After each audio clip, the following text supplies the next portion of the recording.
right. So, as I like to say with these things, as long as everything is working the way that it should be working, we are now live. So, hello and welcome to everyone who is watching the Written Melanin channel. If you've never seen me before, my name is Chelsea and I write books about black girls who aren't all that nice. And I'm here with the one, the only, the amazing, the incomparable Audra Russell. And we are here to bring some melanin to your pages. And it is a morning already. I love this for me. I love this for us. It's going to be great. It is. And this is a morning. It's a morning for both of us this morning. Usually it's either you or me. This morning it's both of us. Both of us. Let me tell you, life be lifing, and I'm just like, this is a scam. Did not sign up for this. I don't know who volunteered to enroll me in adulthood, but I would like a refund immediately. I don't know if I want a refund though, because I don't want to go back to being a kid. I just wish adulthood wasn't as difficult as it is. I would just accept easy mode, right? I feel like I'm playing the game on extreme, and I would just like to come down a couple of levels. That's all. That's all. Because, You said a couple of levels. yeah, I woke up in the middle of the night last night because my stomach was just hurt, like hurt. Okay, like out of a dead sleep. Like, Jesus, what have I done? And it's just like, now I'm tired. And there are so many things that I have to do today. And I'm just like, ooh, adulting is not fun. Because, if I was a child, I would just be like, yeah, no, Ma, I don't want to go to school today. And I would just lay in bed and watch whatever's on. Probably Sesame Street and Power Rangers, because that's what came on TV in the middle of the day. Anywho, I digress. How are you guys doing? Shout out to the chat who is here. Ben was first today. J Monet is here. Audra's also in the chat. TEB, Miss Woman of Color Reader, Bianca, Ash, hello, welcome, good morning. Hope you guys are doing well. How's it been? Because this is our first Melanin Chat in like a month, because we didn't do our last one because Audra was out traversing the world to watch the eclipse. So how was that, by the way? It was awesome because where we were in Terre Haute, the park that we were at, we got there early and we were sitting in this parking space, had the telescope thing all set up so my husband could take pictures with the telescope, and it was literally right above us, and we were in the totality path, so it got completely dark for like 2 minutes. Oh, that's It was cool. the coolest thing I've ever seen. I put video on my BTR IG page, but because I forgot to change I didn't know. My husband told me after that you should change your settings to night settings. Yeah. So it got dim, but it didn't get as dark. Like the video doesn't know justice. It got dark, like 9 p.m. dark for like 2 minutes. Wow. It was crazy. That's cool. Yeah, it was really cool. We got kind of shady. That's about it. Like, it wasn't like dog. It was just like, oh, it's kind of maybe that's it. I don't know. It could be a cloud, but it's all right. Well, my daughter said, because she stayed behind because she had flight lessons, and she said that all but like a little piece of it was covered here, and she had a clear view of it here, and it got pretty dark here too. So North Carolina did not. So if Nope. you guys, wherever you guys are at, let us know how the eclipse was for you and if you saw it. But for me, yeah, me and Ben were outside, and I was just like, well, I guess that was it. It got kind of shady for like half a second. Maybe that was it. So, but we didn't. I have have a to good post some clear view. pictures because my husband took pictures. He bought a telescope just for this event, and it tracked the whole thing, so he has pictures from start to end. It's really cool. That sounds. Like pictures of, That sounds. he's a NASA guy, so he going That makes sense. all this kind of stuff. That makes It sense. tracks. It tracks. No pun intended. Okay. Let's see here. TB said it got real Oh, dark so- in Detroit. So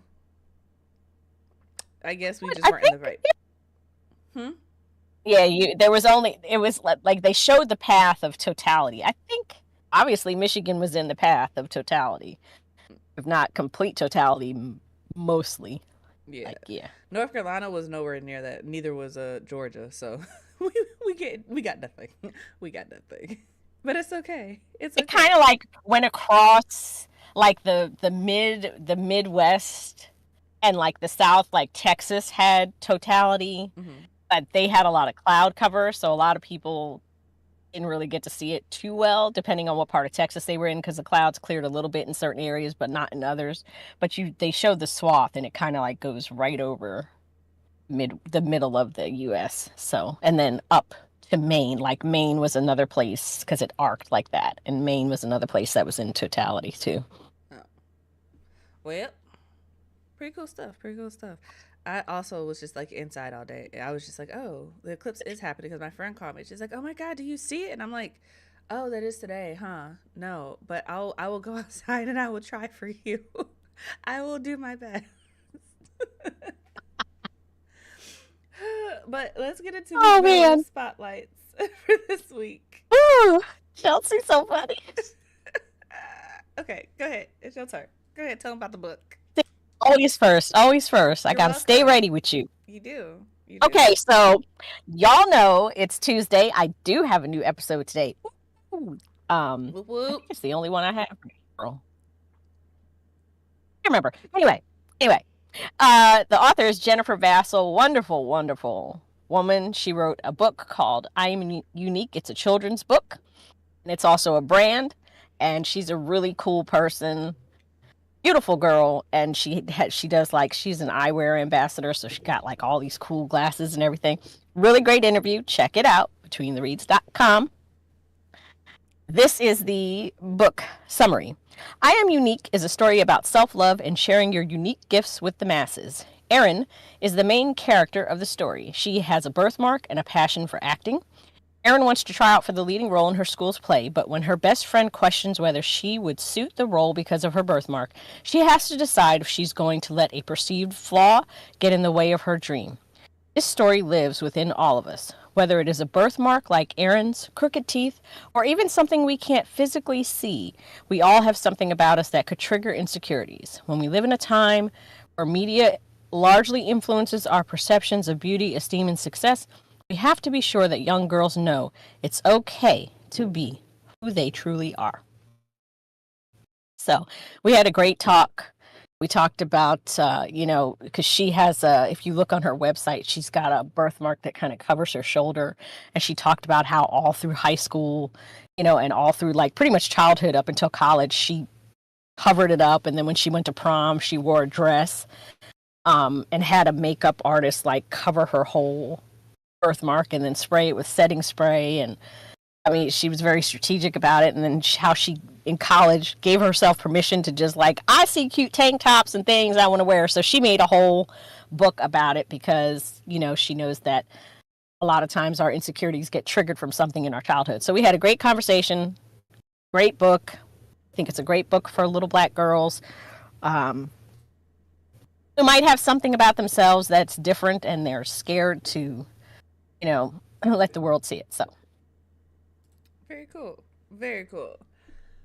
I have my book, and I also realized that I was trying to multitask. Y'all know about how well I do two things at one time. So, that being said, I was trying to make sure that you guys had the link for, whatchamacallit, the thingamafang. The discussion today, y'all, when I tell y'all it's been a day, my brain is not firing on all four cylinders, okay? It is not. It's not. Anywho, if y'all see pop-ups on the screen. Mine ain't firing at all.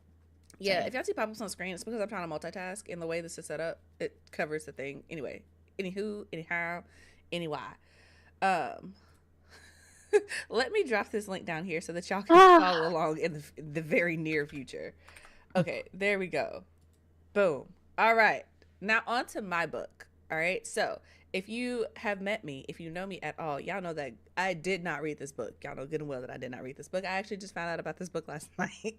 So shout out to that homie Tatiana for being like, she read this book and actually really liked it. So there's that. Anywho, the scripture from the back of the book reads, this is book 1 of the King series, set in the world of Daconis, a tale inspired by classic fantasy with a twist of West Indian folklore and mythology. 10-year-old Prince Beaumont has lived a peaceful and secluded life, hidden from his enemies in Mount Hope, waiting for the day he can safely return to the Middle Islands and reclaim his father's crown. With his faithful and loving cousin Julius by his side, he tried to learn everything he needs to know to be a great king. As civil war rages in the Middle Islands, a high ranking member of the rebels is captured and through torture reveals that the prince is alive and in hiding. Nasilia, I think that's how you say your name, Nasilla, a warrior and member of the rebel faction supporting Beaumont's claim to the throne, travels to the realm of Atan with her ever ready raven companion, Shadowcry, to rescue her prince. Enlisting the help of the New Brotherhood Guild, she is granted an escort and protector, Gavin, a cynical war veteran, to aid her in her quest. Meanwhile, the usurpers? Usurpers. Meanwhile, what Audra said, assassin, Royce has also arrived in Hatan, hot on Nasila's trail. Once a member of the rebel faction, Royce was forced to change his allegiance when his family was captured by the new king, Rancine. Sorry if I'm struggling with these names. With his family held under threat of execution, Royce has no choice but to capture the prince at all costs, or risk losing everyone he loves. As danger looms near, Beau quickly realizes that everyone in Daconas has an agenda of self-preservation. As young Prince Beaumont struggles to find his confidence and come to terms with his new life, he must also navigate the conflicting agendas of everyone around him, a tall order for a 10-year-old boy. Will Beau fall victim to these challenges, or will he rise above them and one day become the king he was ordained to be? Join Prince Beaumont and his beloved cousin Julius as they brave a foreign world, trying to get back to their homeland in the Middle Islands and its capital, Ati. I think that's how you say it. If you enjoy epic adventure, mythical creatures, majestic lands, heroic warriors, and the ultimate battle of good versus evil, then this book is for you. So, I think for never having read that summary before this moment when I had to do it on camera, I think I did pretty good. I think I did pretty good. Yes, you did. You did excellent, Chelsea. Thank y'all. Chelsea thrives on praise. So, okay, let me drop the links down here because I also realized that I did not put the links to these books down in the description box below. So I will do that, and then we are getting into this conversation for the day. What was the name of your book, Audra? I forgot. I Am Unique. Thank you. You are a beautiful person for telling me that, because my brain was not firing on all cylinders. I am here, you guys. I am not present. I am here, but I am not present. Okay. I Am King. I forgot the name of my book. Look at us getting matching titles. I Am Unique and I Am King. Look at that. Look at God. Okay. I am. Okay. I'm sorry, y'all. I can't do two things at one time. Y'all know this about me. What is the author's name? I am. What is the author's name again? Yeah. I got allergy brain because I took allergy medicine today. Jennifer Vassell. Jennifer. 2 S's, 1 L. Vassel. I love how you I'm just said warning 2 you, S's, 1 L, and I was like, how does that fit into Jennifer? That's interesting. Anyway. All right, you guys. Now, my excuse is that I have allergy medicine brain. I don't know what your excuse was. It's not an excuse. I just woke up in the middle of the night with really bad stomach pain. I was just like, I hate life. I hate the world. And then I went back to sleep, and I got back up, and I'm angry because I'm like, it'd be great if I could just sleep all day. That'd be fun. And I'm like, no. Melanin Chat. And also, I have an interview. I have an interview with Brianna Peppins, the author of Briarcliff Academy. So if you guys are part of the after chat, you guys, I'm doing an interview later. Yeah, PG-13. Okay, my brain has a lot of unhappy words. I am now thinking of Mary Poppins because you said Brianna Peppins, and then my brain was like, Mary Poppins, where? Mary Poppins. Okay, anywho, let's get to what y'all came here for. You do know who Mary Poppins is, right? Of course I do. Supercalifragilistic. Okay, I'm just making sure. Yeah. You know. Yeah. I know a little Mary, a little Poppins. Okay. Yeah. Chill. I felt like you're trying to start an argument with me.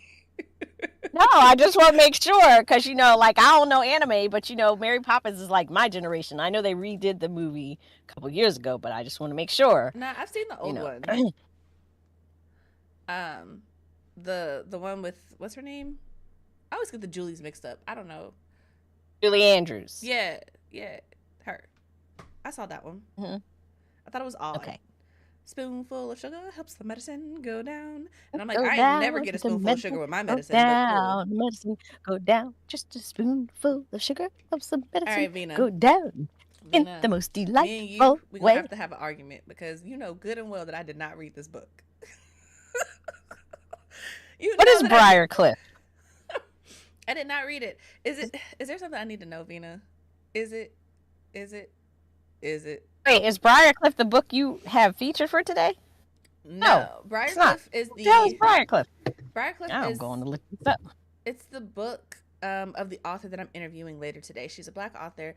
When I did the Lifted Festival, Briarcliff. that was hosted by I can't remember her name. It was a festival to uplift Black authors. We met on a panel, and she was cool, and so she's coming on the podcast today so that we can have like a more in-depth conversation, because all the authors on that panel, it was really interesting because it was I'm not gonna say it was a small panel, but I don't know a whole lot of people in my like bookish community circle who were watching it, but the people who did, it was a really good conversation because they were basically not shy about talking about traditional publishing and what it is for them and what it was like and how their careers came about. And I was like, you know what, I would really like to explore this conversation a little bit more, because as we have all seen, traditional publishing is wild. Wild, and the authors are kind of going off script, and I feel like we need to bring back the era of having a PR person and media consultant to tell you how to act on the internet, because it is getting wild and unhinged. But it was a really good conversation that we had, but obviously we were on a panel and there was like 7 of us on the panel, and it was only like an hour long. So and I was the moderator for it, so I didn't really get to ask a whole lot of questions the way that I wanted to. So several of the authors from the panel are coming on the podcast. So I think she is the first one, but Julian Winters is also coming on the podcast later. And what is her name? I have a list. Y'all know I have a list. If you are part of the Patreon, you can see all the authors who are coming when they're coming on the podcast, as well as get the link to the backstage. So, slight plug for the Patreon. Sign up. $3 gets you in. So, I was just reading the book description for Briarcliff Prep. I might have to read that book. Let's see here. It says, I did know that it's based off of her time at Spelman. I did know that because it's like a all Black or a predominantly Black boarding school. Historically Black boarding school. Yeah. HBBS. I just read it. Yeah. So, I mean, hopefully, you know what?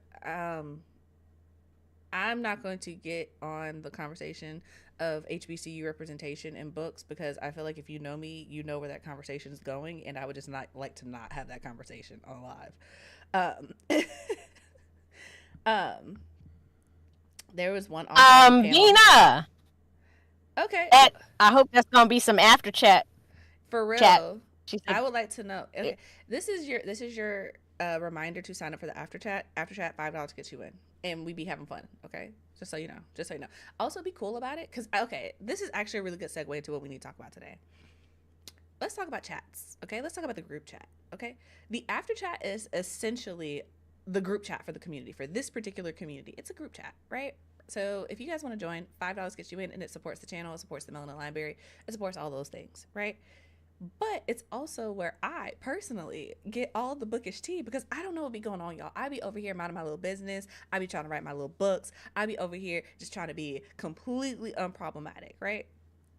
But everybody does not think like I do, okay? Some people have to be in the middle of the drama, and it is crazy. So let's start with the title of, y'all saw that white woman who was pretending to be a person of color. And if you haven't, you can refresh this page and see the links down in the description box. But there's a whole Twitter thread. And here's what I love about messiness in 2024. Because when I tell y'all come with receipts, I love this era of being like, oh, I made a Google Doc and I put it on Twitter for everyone to see. It's like that is like a 39-page Google Doc, with just receipt after receipt after receipt after receipt after screenshot. And it's going all the way back to like 2018, 2019. I'm like, y'all really kept up with what y'all really tracked this woman down. And this is crazy. And so y'all know me. This is all second, third, fourth hand information for me because I saw it over the weekend, but I was at my mama's house and I was not paying attention to it. But when I came back, in every group chat that I'm in every author chat that I am in, they were like, "Did y'all see this?" And I was just like, "Oh, okay." So there's a thread in the relevant links. Also, shout out to Z and T Green who are here. Hello, welcome. Glad you guys could make it. So, and basically, if you haven't seen it, it's Freydis Moon, and essentially, to my understanding, what had happened was this person, because they have they, them, or they, he pronouns, like their pronouns change, but this person wrote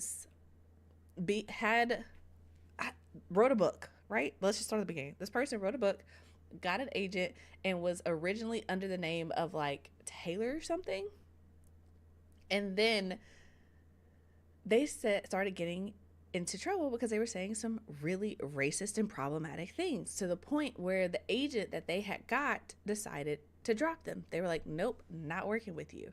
And so instead of taking that L like a champ, like they probably should have, they decided, nope, I'm going to completely reinvent myself. So they create a whole new alias, a whole new identity. And they're like, okay, cool. Again, something went wrong. Try again in a few seconds. You know what?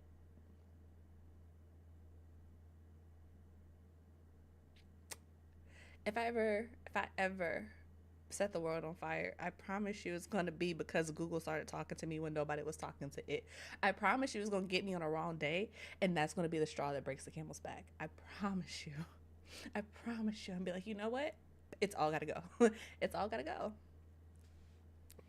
Anywho, that's my Google in the back, just randomly talking when nobody was talking to it. So there's that. My chest hurts now because adrenaline.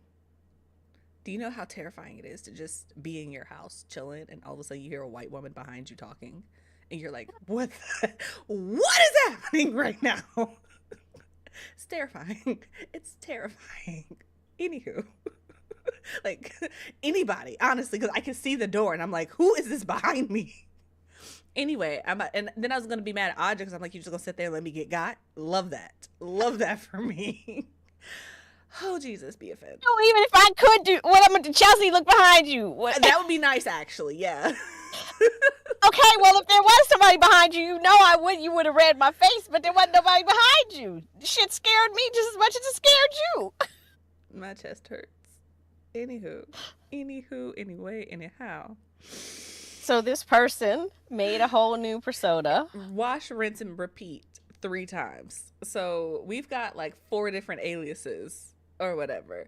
And the last one was Freydis Moon. And this was the worst one because Freydis Moon was a person of color. Like, to my understanding, again, all second, third, fourth hand information on my part.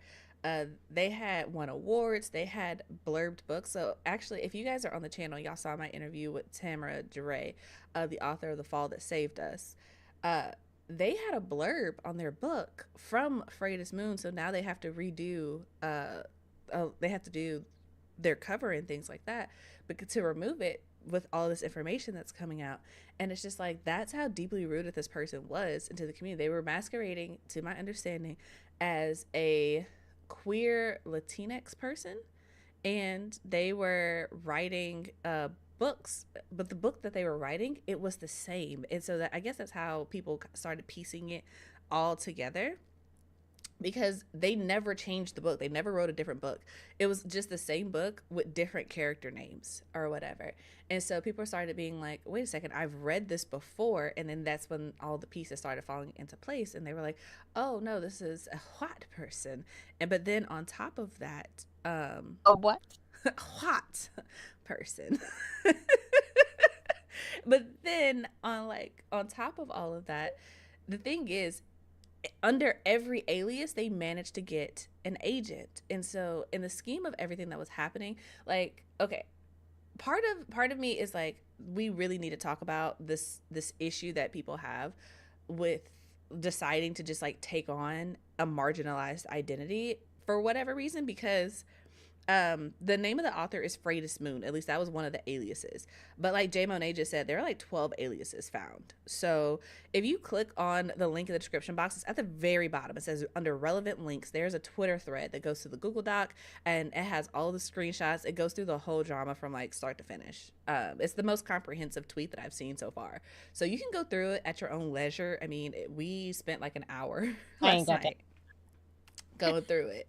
But it's just like, but this isn't the first time this has happened, right? Of a white person like just straight up brown facing, or you know, black fishing, whatever you want to call it. And it's just kind of like, it's so interesting. But what's interesting to me in the scheme of this whole story, right, I feel like a conversation that's getting glanced over, not that we don't need to focus on the complete insanity that is this person, right? But the thing is, they've washed, rinse, repeated this so many times at this point, they're probably just going to pop up again with a different alias at some point or whatever, right? It's the fact that under every alias, they managed to pick up an agent.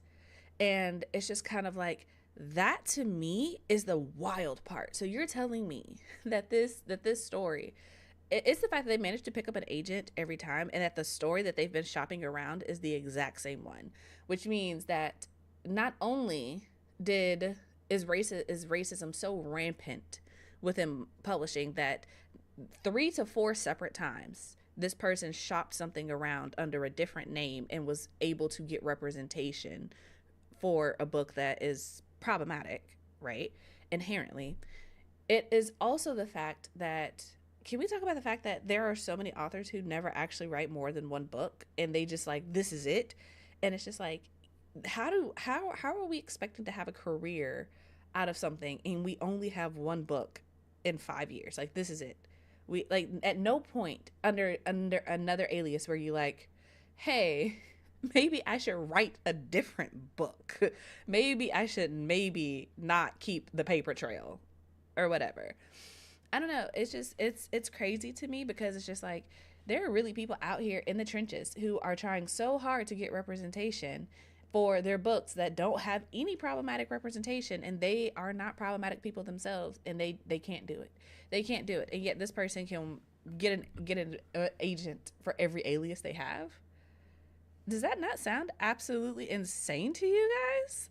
And I'm like, It also sounds to me like somebody ain't doing their due diligence, because a little due diligence would have shown that. I don't know. That's all I'm saying.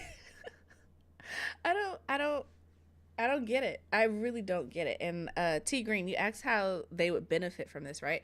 It's basically because it's like, the best way I can explain it to my exhausted brain, it's basically like when you're playing a video game and you decide that the character you made is no longer serving you, so you just hard reset the game.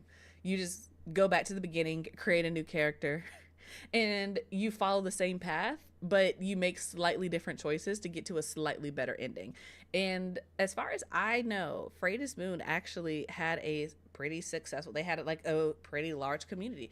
They had people who were really like hurt because they were like, this was my friend, right? But all of this came about because they were also, I want to say this came about because of something that they said in the group chat, and it kind of went left the group chat.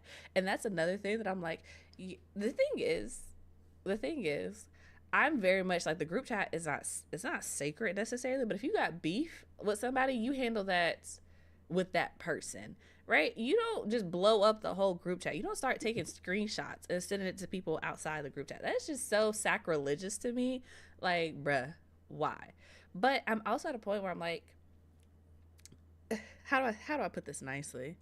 How do I put this nicely? I don't know. I feel like people be talking too much noise.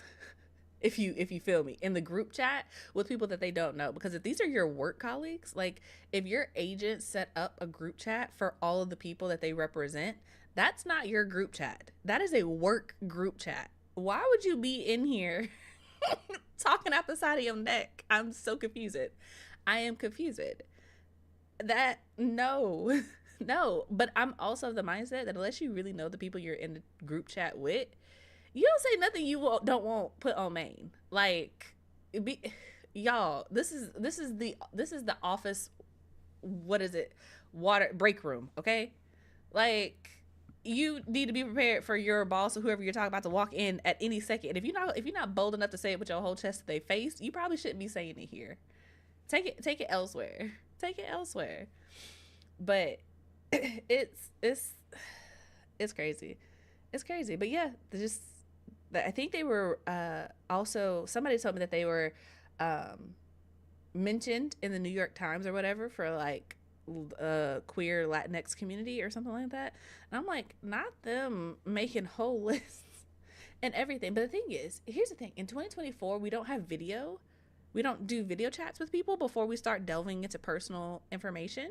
Because like, I have an illustrated profile picture. I know this. However, I am also on the internet showing my face constantly. And I'm like, if we friends, if we cool, like, I'm going to video call you. Like, that's what this is, right? I'm not just going to be like, yes, almost everybody who I trust with actual information, I have seen them on a video call at some point or another. So I find it interesting that so many of these authors are willing to just trust people with their truest opinions with people they ain't never seen before or talked to before. That's brave. That's the word I'm going to choose. That's brave. But yeah, they said the social security numbers and background checks checked out every time. Wait, they had social security? They had different social security numbers for each alias? This is more than just booktube drama. That's a federal offense. Yeah, that's a federal offense. Why is this person not being arrested? Because they got multiple SSNs, then that means they've been doing that's illegal, first of all, to have multiple social security numbers. Yes. So that in itself you need to be picked up on. And then why do you have multiple social security numbers? So that's another question that you need to be taken in for questioning for, and digging needs to be done, because guaranteed this person is a criminal of some sort. Yeah. That's all I'm saying. I'm gonna say this. Let that have been an actual black person. This person would be in custody right now. This is it's honestly absolutely insane and unhinged. And yeah, the agents, I feel like you need to look into every agent who signed them, because I'm with Jay Monet. I'm side-eyeing them. How? How, Sway? This is interesting. And what's so crazy is they want to, I feel like people, okay, this is the other thing that I want to talk about, because obviously, as y'all can see on screen, we're talking about brown facing and author besties, right? And it's this idea that within the book community, everybody is best friends. Every author has to be your best friend. And if you are an author, you have no space to critique work of any kind. Which, if y'all met me, y'all know I don't subscribe to that mindset, because if your book ain't it, it ain't it. And I will say that to your face. I will say it to your friends. I will say it to your mama. No, I ain't about it. Okay? Like, and I feel like people conflate this idea of I don't like your work with I don't like you. And it's just like, no, those two things can be true at the same time. I'm not going to read your book, but that doesn't mean that I'm not going to talk to you. That doesn't mean that I have all of a sudden turned into a Neanderthal who can't say anything polite and cordial, and I have no manners. Like, it's so weird. It's so weird. And it's just kind of like, okay. But people are like pushing this idea, because one of the things that came about out of this whole thing with Freydis Moon, and you know, the screenshots of the group chat where they were like, oh, I don't really like this author, it's not for me. Because honestly, I read the messages in the group chat, right? And I'm just like, y'all are weird to think that this is offensive. At least the one that I read, I'm not supporting Freydis Moon at all, right? That's unhinged behavior. However, being in the group chat and being like, yeah, I didn't like this book by this author. It wasn't for me. I don't particularly like the YA genre as a whole, but I tried to read it because we are represented by the same agent and I wanted to support. However, I just didn't like it. That is not problematic to me. Maybe I am the issue, but it's just like if I bought the book and I tried to read the book and ultimately I just did not like the book, why are you upset that I didn't like the book? And I said that privately. I didn't go on Goodreads. I didn't go on a platform. I didn't trash the book publicly. None of that. All I said was I didn't care for the book. It wasn't for me. It wasn't for me. And it's just like, that's fine. Y'all know I will get on here quick, fast, and in a hurry. And I will tell you, I did not read the book. I do not plan to read the book. And you cannot force me to read the book. And if I pick up the book and I don't like it, I will happily put it back down. And I will tell you that if it's for you, love that. Enjoy your life. You live your best life. No, me, not. It's not part of the plan. That's not part of the plan. Whatever. I feel like so many people take things personally. And it's just like, when things are personal, that's one thing. But a lot of times you gotta let things go, bruh. It's fine if everybody don't like your book. Some people aren't gonna get it. Some people aren't gonna enjoy the writing. Some people aren't gonna like the characters. Some people aren't gonna like the art. Some people aren't gonna like that you use first person present tense. Whatever. They'll find whatever they don't like in the book. They'll dislike the fact that it's not 800 pages, because how dare you not spend 200 pages explaining this one little bit of magic. Whatever. It's just, it's weird. It's very unhinged behavior to think like, oh, we all have to be best friends. I don't like anybody. Let me tell you that. I got, like I say to everybody, I got foe and a possible. Okay? That's it. That's how many people are in my circle. Foe and a possible. Okay? No, we are not best friends. We are not. We're acquaintances. We know each other. I want to know what the possible. What's the possible? Is this person? Possible. You're not sure about this person. Possible means that you might fit into the circle, but you might not. I got to see how you move a little bit more, because you know what? You seem like a cool person, but some of your personal decisions are a little bit questionable, and I'm not sure that you're ready to make that leap from we're mutuals to we're friends. I don't know. That's a really big leap. That's a big gap, and sometimes it's insurmountable. All right? That's fine. We can stay mutuals. It's cool. It's cool. I like you. We're good. We can have a conversation, ha ha, on the phone. But no, I am not sending you my manuscript before anybody else has read it. I'm not taking your opinion to heart. And no, there are certain things that I'm not going to talk to you about unless I would say it on the internet with my whole chest. I'm not saying it to you. I'm not. Because one thing you is never going to catch me doing. You are not going to catch me saying anything to somebody that I don't trust, that I would not say on this channel and say it on the internet at large. Like, y'all been on the channel. I talk about in the chat. Y'all know that I am not about Legendborn. I ain't read the book. It's not for me. But I will also in that same breath say that I respect Tracy Deonn. Her writing style is really good. But I will also say in that same breath, I ain't never gonna read Legendborn. You can't make me read it. I'm not gonna read it, and it's okay. I respect that she is the woman in Black fantasy, specifically YA Black fantasy. Love that for her. Want her to get her bag. I am not going to add to it. No coins for me, but that's okay. That's okay. I don't have to be her best friend. I don't have to love her book. And it's weird to sit here on the internet in 2024 and be like, if you're an author, how dare you say any negative thing? Some people ain't good. Some people are untalented. Some people are riding on luck and a wing and a prayer. Love that. Hope that whoever is behind the scenes praying for them continues to be on their knees praying for their blessings and that they roll through. However, talent and luck are not synonymous. So sometimes it is what it is. Sometimes it is what it is. Okay? Whatever. I'm gonna get off this rant. I just really, more than anything, I really hate the idea of being like, you should like other people. The fluff? That sounds like some elementary school. This is my friend, so this has to be your friend. If you want to be my friend, then this person has to be your. That sounds like some cliquey high school, junior high, elementary school type nonsense. There are exactly 2 of the possible authors where I would be like, you know what? If you got beef with them, you got beef with me. That's it. That's it. Everybody else, I mean, again with the possible. You know what? Probation.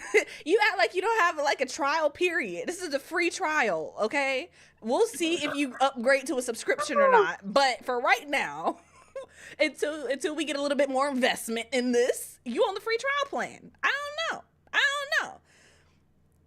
But for the meantime, I can say for my whole chest, there are 2 authors for sure. It's like, if you got beef with them, you got beef with me.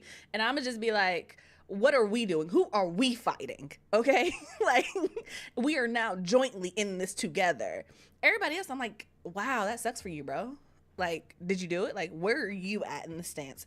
I have to do a little bit more critical thinking before I go to bat for you, right? Not saying that I won't. I'm just saying you have to have a little bit more of a defense argument before I get involved. That's all. And the idea that it's just like, no, I can't criticize you, bruh. If honestly, my closest author friends are the ones who actively criticize my book the most. They're like, you know what, Chelsea, this could be better. This is how you grow. This is why we have author communities. This is how you get better at what you do. And I don't know, not put out a trash book with really terrible writing and inaccurate representation for a group of people that you've never been a part of. Again, I'm going to roll back. Some authors are really cliquish. And it's weird because it's just like, I have different author circles for different things, and that's okay.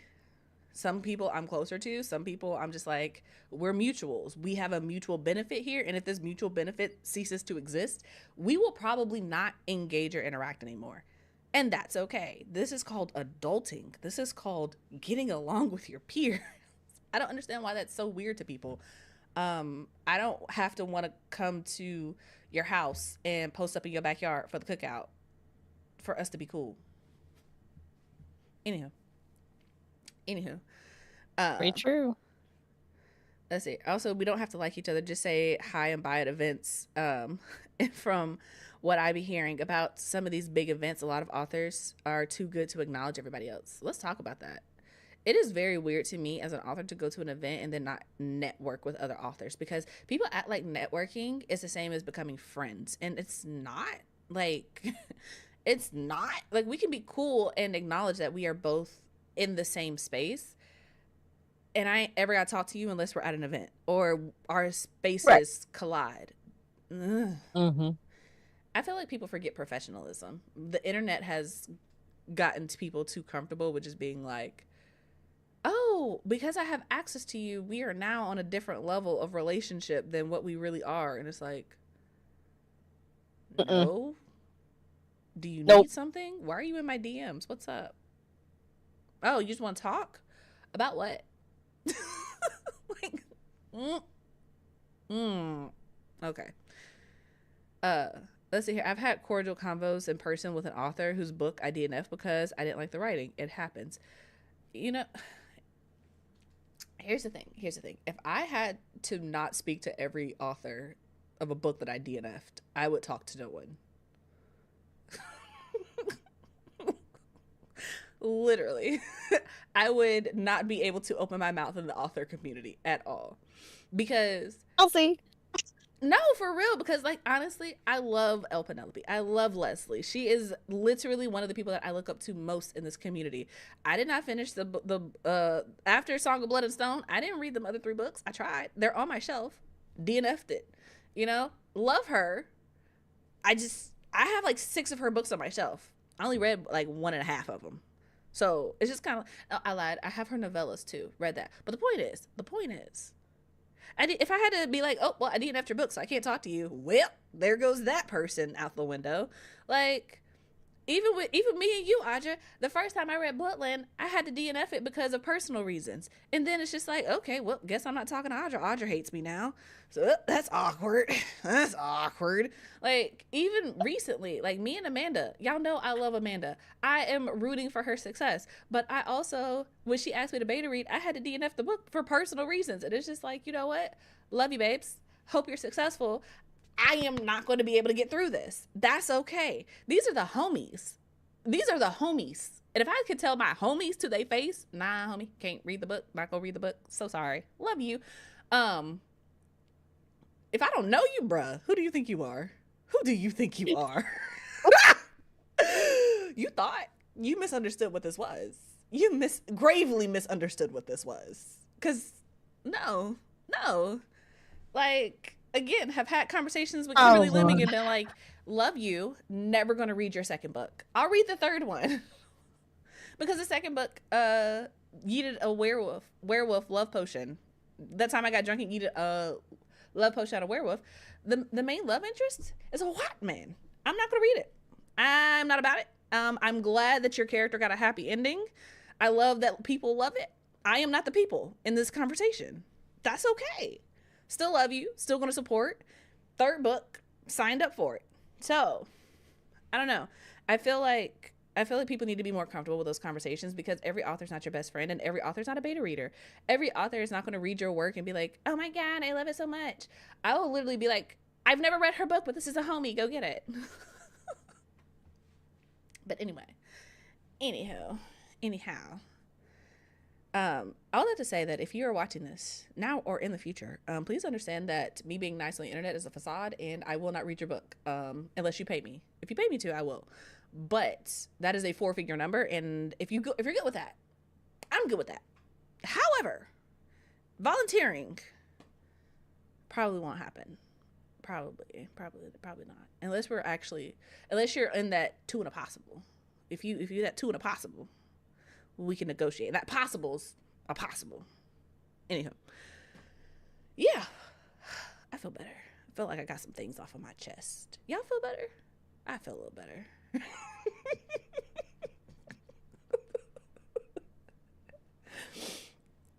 But yeah. Oh, Chelsea. It is what it is. Let's see here. I met an author and I told her I wouldn't read her book because I'm not a fan of that genre. She's cool people though. Yeah. And that's why I can't stand writing Twitter. They are fake nice and fake friends. I can't do it. I have said this, and I will continue to say this. Unless you know me on Discord, you don't really know me. Because I'm not going to be on main on Twitter being like, yeah, I hate this book. Why would I do that? Who's trying to blow up their career that quickly? People have no chill on the internet. What? Anyhow.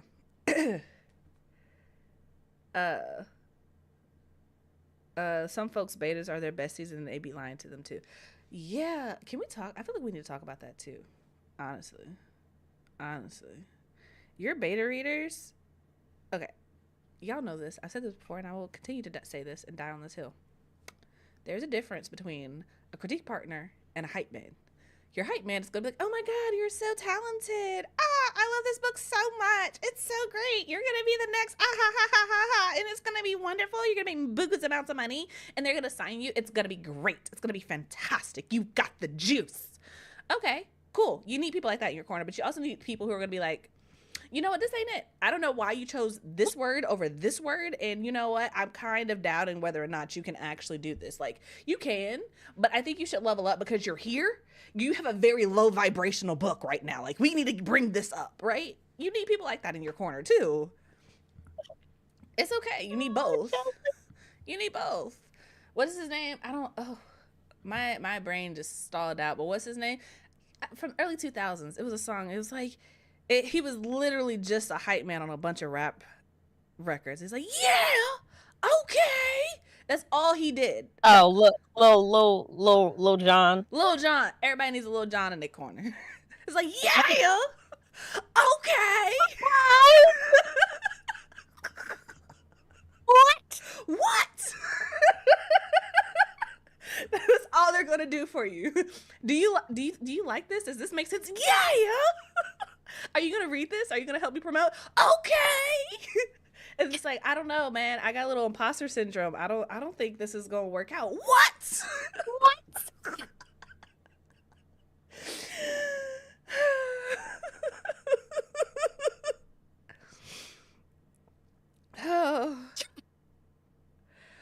Oh, you know, T Green, you getting into real dangerous conversations right there. Oh, okay. let's talk about this because What? I don't. Okay, Wow. I'm shocked because I had her on my show. I love her books. I don't know A.E. Valdez personally. I have one of her books on my Kindle from the All Black Book Affair. She participated, so I have it. I just haven't gotten to it because y'all know how I read. But that is a very real thing, and I will say this. For a beta read, Right. I'm more concerned with, like, are you actually going to critique this versus how many followers you have? Because for a beta read, I'm looking for feedback. I'm looking for, can you actually give me something useful to work with? Can you help me improve the book? But for ARC readers are completely different, because I will look at how many followers someone has before I send them an ARC, and that's not for everyone. But if you are not one of us, yeah, you got to have a lot of followers, homie, and you have to have a track record of having diverse books on your profile. Otherwise, I'm not going to play these, what is it, reindeer games with you. I choose not to. I just choose not to. But when it comes to smaller creators, I'm good as long as your engagement there. So it's like, if you only have 500 followers, that's cool. Like for TikTok, if you have 500 followers, but you're regularly getting, 300 likes on your videos, cool. That works. I will send you a book. But if you're like, oh, I have a huge following, like I've got 52,000 followers and you only got like 100 likes on your content, I don't know, bruh. I don't think we're going to mesh. I think there's so much more that goes into it rather than just how many followers you have. And also, some people are unreliable, because there are some people who have the numbers and the diversity on their page, and if they asked me to send them a book, I would absolutely be like, nope, sorry, I don't have any in stock. I could literally be holding a crate of books in my hand. I'd be like, I don't have any in stock. I'm so sorry. I cannot help you. Because some people, what is it? What do y'all call it? Is it ARC fishing? I don't know. ARC hoarding. They just like free books. They just like free books to show off, but they don't ever actually read it. Like sending me an ARC, I don't recommend it. Mostly because I'm not going to read the book. I will put it behind me on the shelf, but it's going to take me a while before I get to it. Elsie is so brutally honest. She's like, I don't recommend it. You can send it if you want, but it's just going to sit back there on that bookshelf. Maybe. Honestly, like, because the thing is, y'all, because I run the Melanin Library, I do get people in the inbox who are like, hey, can I send you this book? And I'm like, I'm not going to stop you because I got a P.O. box, but I don't know what you expect from this interaction. Would not recommend you send me a physical book. Honestly, because I'm not going to unbox it for you online. It's not going to happen. That's not my content. When I did an unboxing once for Delicious Monsters, and that video was like a minute long, not even. The production quality was so low. I was excited, but I'm like, this is not what I do. I'm more likely to just read the book and then have the author on the channel. That's more so my vibe. So I was like, you can send me an ebook for that. You don't need to send me a physical book. But I am Lizelle Sandberry is the only one that I'm like, oh no, wait, I kind of want a physical of her books. But other than that, no, I will say this blanket statement. No, I am not going to read your book, and no, I will not do an unboxing, and no, I do not actually want you to send me the book in the mail. If I want it, I will buy it, and I probably don't. And this is my nicest way of telling you that. So, yeah. Read, love, listen. What's up, girl? Whoop whoop. Mated. Why followers matter for a beta read. I think a lot of authors conflate beta reading with ARC reading because they want their beta readers to also turn around and hype up their books. For me, my beta readers, I'm like, I need you to leave comments, because what I did for We Are Dying Gods is that whole first opening chapter, instead of doing like quotes from other authors and things like that, because let me tell you something, and I'm gonna say this, and if your feelings are hurt, you need to adjust that and take that up with your Jesus, okay? Working with other authors is difficult because trying to get quotes from them, bruh, it's like, read the book and send me something. It's like working with any type of artist is a pain. it hurts your soul because you're like, bruh, I'm on a schedule. I have to get this formatted. I have to clean this up. And you talk about, well, I can send it to you next week. The book comes out next week, bruh. What are we talking about? No. So that's part of the reason why for We Are Dying Gods, I was just like out of context quotes because I already had them. I could already work with that. I was like, okay, cool. We're getting somewhere. But yeah, that's the only thing I consider. I need you to be interesting if you're going to be a beta reader because I'm the author. I'm like, I need you to react to everything, even if it's not a critique. I just need to be like, if it's funny, I need you to be like, ha ha ha ha ha. If it's like kind of weird, it's like, oh, that's weird. It's kind of gross. Ew. Haha. Anywho, that's me. Every author is different. Let's see here. I was going to critique it. If I wasn't a follower of BookTube, I wouldn't know who she was. I would think she would be glad someone would want to read her books. Most people don't know who she is, just saying. I don't know. I think everybody is the main character of their own story. So it's just kind of like the perception of how people see you is swayed by your own interactions and stuff. Because it's also one of those things like when you have beta readers and you ask for it in a public setting, you usually get a lot of people to volunteer. At least that's how it is in my experience. People will be like, yes, I would love to ARC read. I would love to beta read. I would love to do.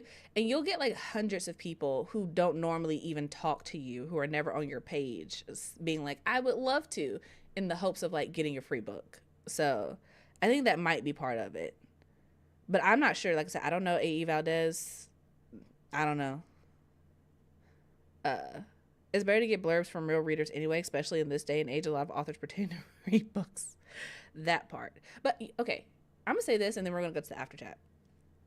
So this is your reminder to sign up if you haven't already. There's a link in the description.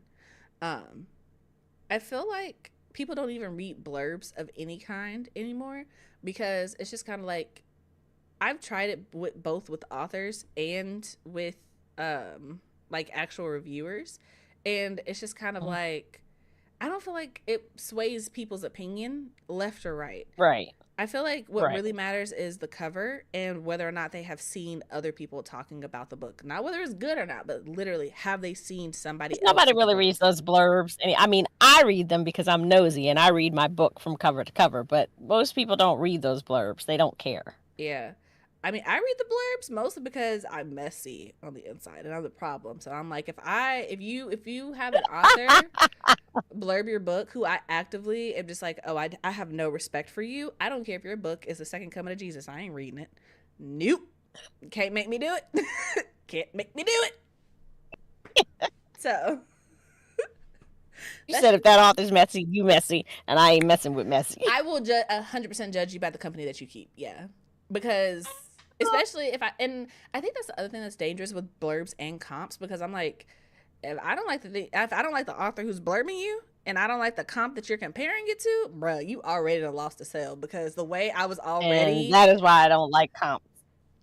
Yeah, it was only like a 10% chance that I was actually gonna read the book anyway. You weren't working with high odds and you just tanked them. Nah. Like, of all the people, this is who blurbs your book? Huh. See, like I said, I read them, but I'm nosy. When I get a book, I may not read it right away, but the first thing I do is look at the cover, look at the back of the cover, look at the inside. I read the forwards, the afterwards, the acknowledgments, the dedications, because I just like, it just gives me like, it's like eavesdropping into like the author's world a little bit. I guess I need to update my acknowledgments, because I swear my acknowledgments be like, you know who you are. And I just be moving on. That's just it. They're like some people who get named in the book. So, but other than that, I'm just like, you know who you are. I appreciate you. Mostly because one of my biggest, it's not a pet peeve, but it's just like a why. I don't want to read 4 pages of acknowledgments at the end of the book. I don't. What you mean? I don't need a paragraph for every person you've ever met in this industry. I don't. Let's make this succinct, okay? I feel like this needs to be like a resume, like 1 page max. 2 pages if you really need it. Really need it. 4 pages? Bruh. No. No. You lie. I You might lie, not you lie. read, like, if I see they're just listing, like, name after name after name, I skip over that. But, like, I read the paragraphs because a lot of times I've been turned on to new authors that way.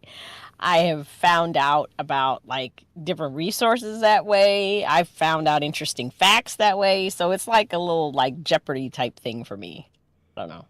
Maybe that's not the right word. I feel like but mine it is keeps a high dropping. school award ceremony. Please wait to clap until the end.